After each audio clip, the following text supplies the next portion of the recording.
Hi everyone, welcome to Acres of Clay. Today it's kind of a gloomy day. The sun is not shining. It hasn't shone. Well, yesterday we got a glimpse of it actually, so I shouldn't say it hasn't. But it's still muddy and gloomy and muddy. Anyway, today I'm heading to the workshop because last night the guys noticed an issue with the skid loader, and they've been working on getting it apart pretty much all morning so that way they can get to the part to be able to order what it is that they need. I'm going to bring you along and show you exactly what has happened. Hi. Come out to check up on me, huh? Yeah. Is it locked? Yes. So people ask, it's locked. Everything's locked up. Okay. Lots of people always ask, or comment at least. Yeah. More, I guess, I don't know, just maintenance or breakdowns.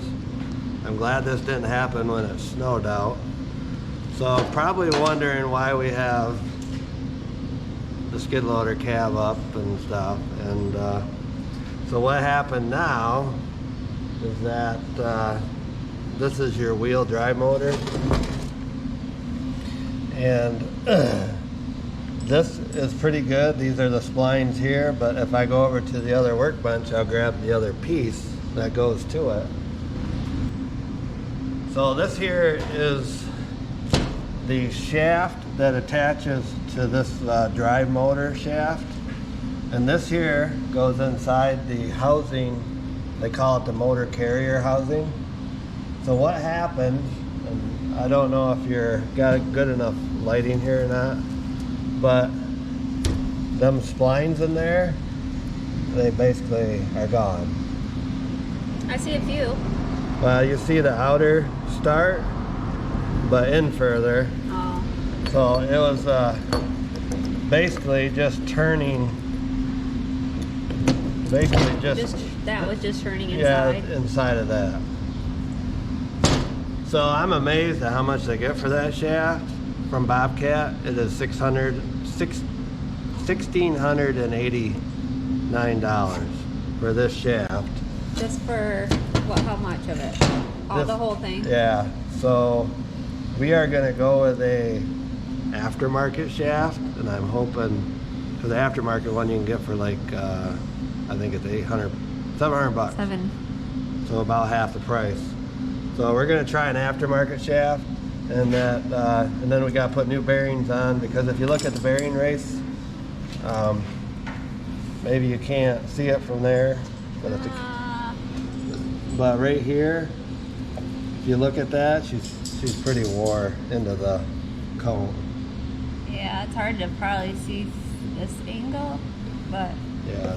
So we got everything. It actually happened last night when one of the guys was shoving feet in. All of a sudden they lost control on one side of the Bobcat. It just wouldn't go forward or backwards, so we jacked it up, and we could turn all the wheels and everything, and the motor would turn, so we knew that something had happened in that motor carrier. So that's what we're working at today. We just got we got stuff apart last night and finished up this morning. And how did you get it in the shop if you can't drive it? Well, that's a good question. So we actually we hooked a tractor to it, and we pulled on the one side while we drove the other side, so that way it drove straight. And then when we needed to turn it, we picked it up with the other skid loader and slid it around. So there's two of these? Yep, if you come over and look. One for each side? Yep.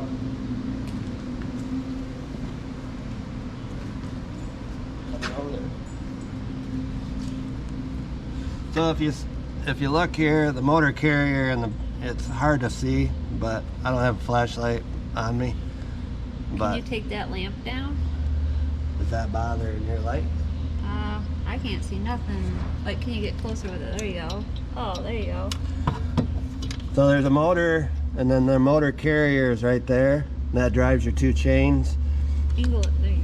And if you look on the other side, you can see where we took out, or if you peer through the hole on the side of the skid loader.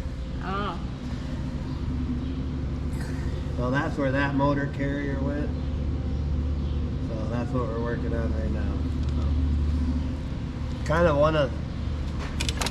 kind of one of those projects that we need a skid loader, so everything else kind of gets put aside, and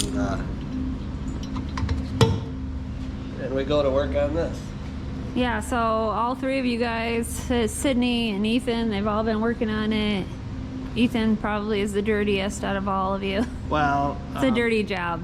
It is, because you got the chain case here. You got to work in that little area. Yeah, you got two little areas to work in, that one and that one. And this skid loader it's a little older model, so it's a little more compact. Where the newer models are a little bit more open. And some of you guys, yeah, we run, we clean, we use some clean drain oil that we run in the chain case, because our wheel seals, this skid loader's got almost 10,000 hours on it, so our wheel seals drip a little bit. So we used reclaimed oil in the chain case. Just in the chain case. Just in the chain case, yep. And that works pretty well.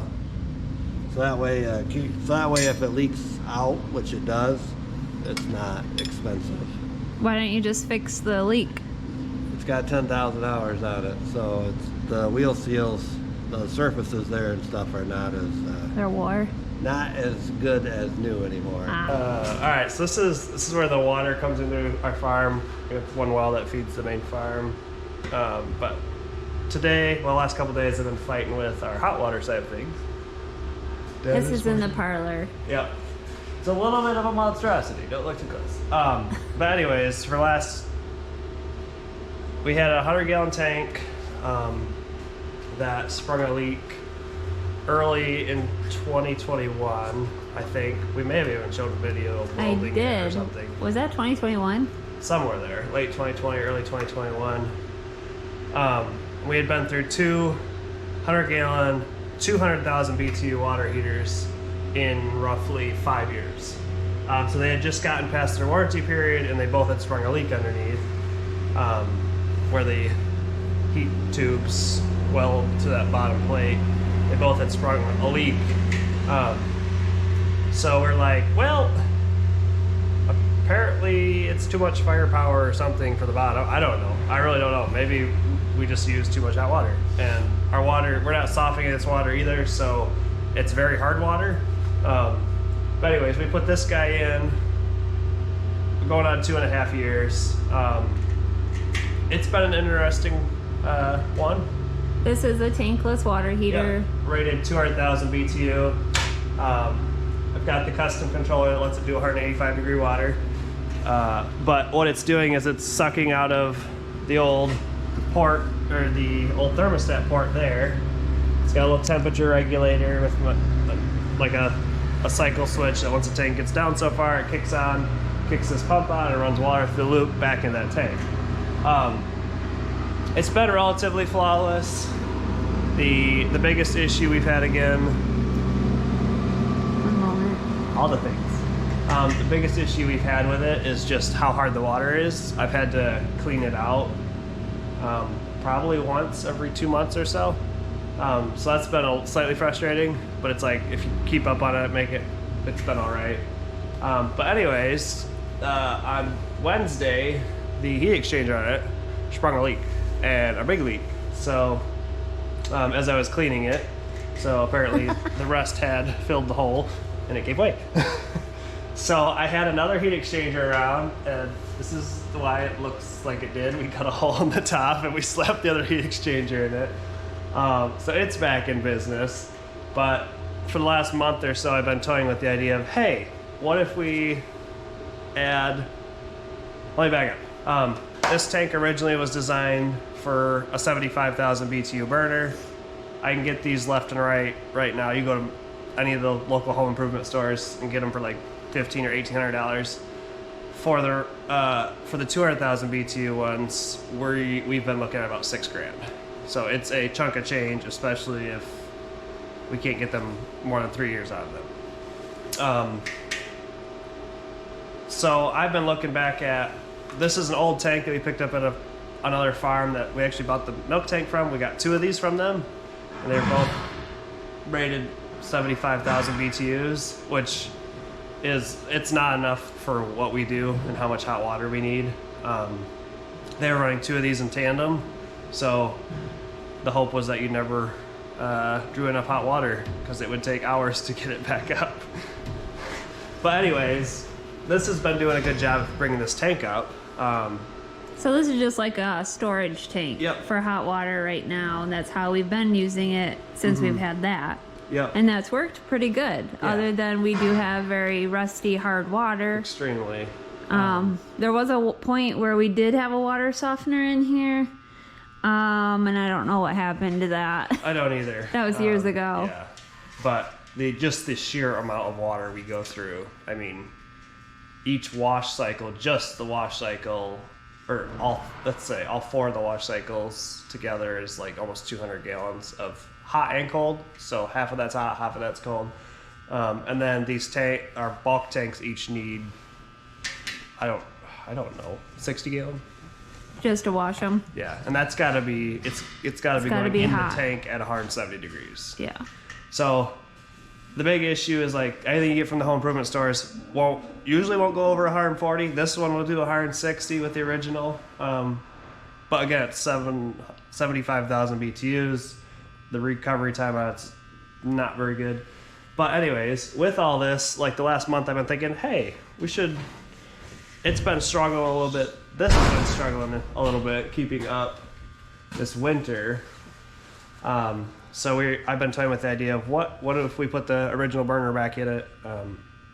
That way it's got a little bit of a backup if this ever goes down, which it did. And also like if I'm washing, the tank gets below, let's say 120, 130, it kicks in, and now I have 275,000 BTUs hammering at it. Yeah. So what are we doing today? I am rerouting. This is coming out of the original thermostat hole. I'm going to reroute that to the drain plug, which that's a whole other thing that I've been arguing with Father about. Not arguing, just debating. Yeah, I don't like sucking out of the bottom of the tank. I do have a screen here, and it has a screen here, so it'll filter out any sediment, but it is still the bottom of the tank and sensing on the bottom of the tank. But this is a 25-year-old tank too, and I'm not gonna put a tap in it and like drill a hole and tap it. Although I'd love to have. The last tank we had like 12 ports on it, so it was really easy to hook whatever you wanted to wear. So I'm gonna reroute this to the bottom. We're gonna make a box. We're gonna fill it with insulation so that way. This one has been out. I had it wrapped with some insulation, but it still wasn't super great, so it cycled more than it should. Just a lot of changes. Yeah, there's been lots of renditions of this, and we're gonna put the burner back in it. So this original burner you've got here? Yeah, that's a whole nother thing because it's natural, or it's Propane? LP, yeah, and we're on natural gas here, so we made it work. yeah, we're gonna. Gotta switch it out. It might not be doing 75,000 BTUs, but it'll make a fire. That's all that we need, right? Yep. I know we're not overrating it. So I'm going to work at that. I'm going to take it all apart and pretty much bring this over, cut it, drop it, and reroute the gas line. 2 things. That's his project today. Yeah. Fun stuff right here. I'm curious about all the opinions. Oh, everybody's gonna have an opinion. That's okay. This is what you're doing, and if it don't work, we'll figure something else out. If anybody else has a relatively cheap and relatively reliable, long-lasting way to heat a lot of water relatively quick, Let us know. this is what we do in the tank. Is taking all our stuff. Hello, you're eating our cookies. Yeah, no kidding. You are. No kidding. It says Bobcat. All our stuff. When did it become our? Does that mean it's is it a remake or off-brand? China brand? Yeah. It looks good. We'll see. We'll see. Yeah. The new shaft for the Bobcat. Like $1,100 less. So. Yes, Mackenzie came over to visit. Hi. She came right in, hasn't taken her coat off, and started eating. That's okay. The part to the skid loader has arrived, and Ethan has been working on getting it back together. I'm gonna go to the shop and see how it's coming along, and I'll bring you guys with us.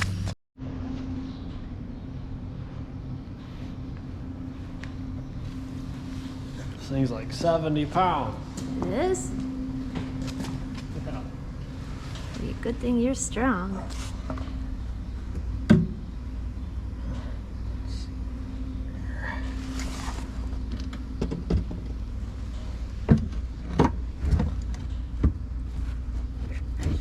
Fall down somehow.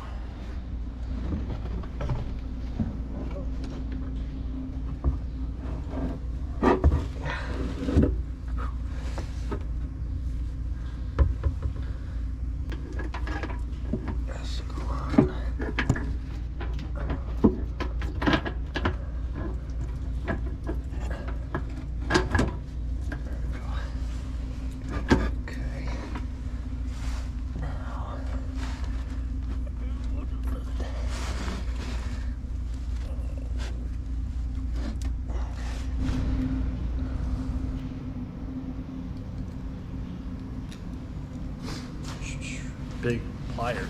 Big snap ring.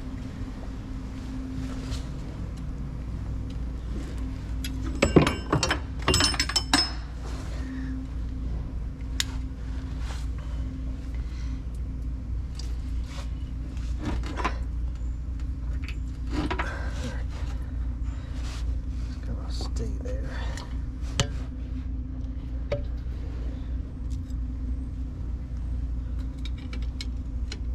This goes in that groove. This comes and sets.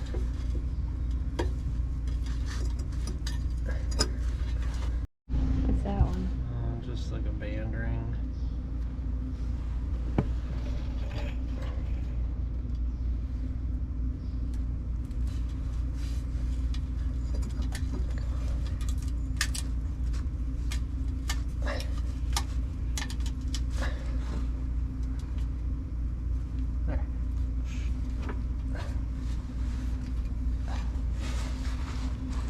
There's a bolt on the desk if you want to grab one. Line the holes up.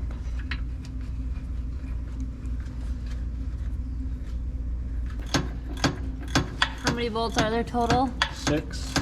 So now you're just going around tightening them all? Yep. You have to do it all by hand? Yeah. Well, you have a ratchet. Well, I meant you can't get a You can't get, impact in there. well, you can't get a wrench, or you can't get a ratchet on the bottom ones either. Oh. Nice. No, it's not. Not nice. Okay.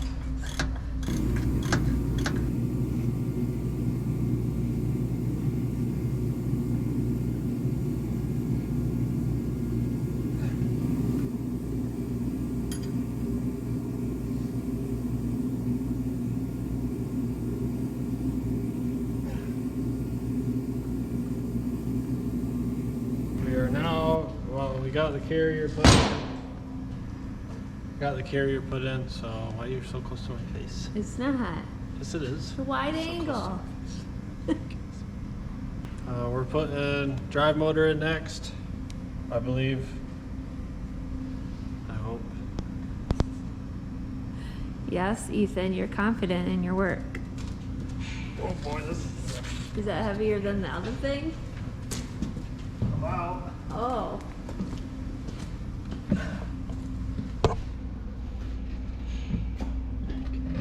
Here we go.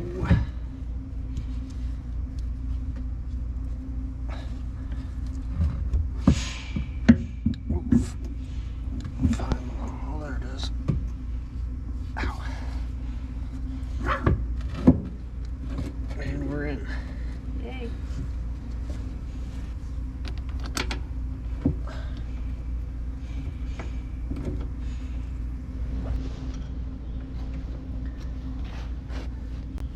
time to hook up the hoses.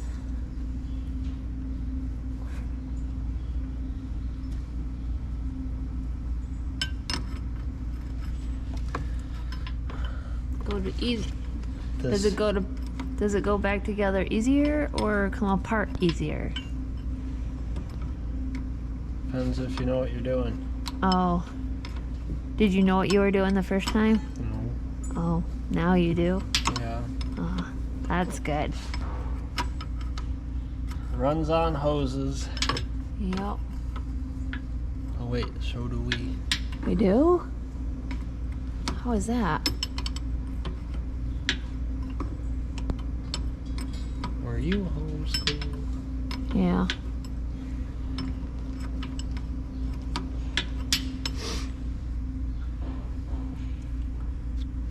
Do you know what every hose goes to? It's connector. Oh, and each one has its own connector.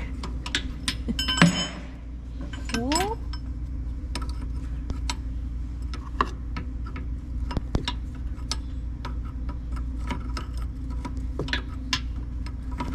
Here I am outside in this beautiful sunshine. It has been, I read that we've gotten 6 minutes. Ooh, can't hardly see you.